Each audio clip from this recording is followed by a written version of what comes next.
Welcome to Penrose Learning, where we make understanding easy. In this video, I will explain how to claim dependents on your W-4. First, locate the most recent Form W-4 from the IRS website or your employer. This form helps you adjust your tax withholding to match your personal situation.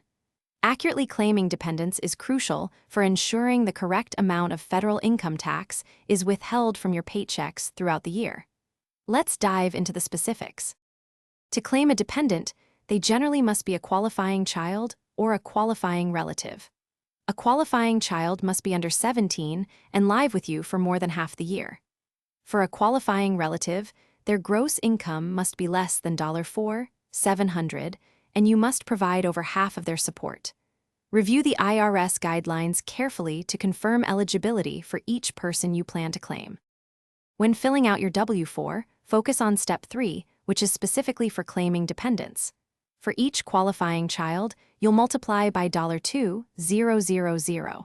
For other qualifying dependents, multiply by $500. Add these totals together and enter the grand sum on line 3.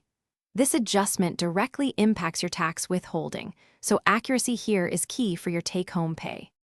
Avoid common mistakes by reviewing your W-4 whenever your personal situation changes, like having a new child or getting married. Incorrectly claiming dependents can lead to underwithholding and potential penalties at tax time. The IRS offers a helpful tax withholding estimator tool online to ensure your W-4 is set up correctly. Also, be sure to check the description for a link to the new Kindle Paperwhite and other great deals. This helps you stay informed and avoid surprises. Thanks for watching. If this was helpful, leave a like and consider subscribing. See you next time.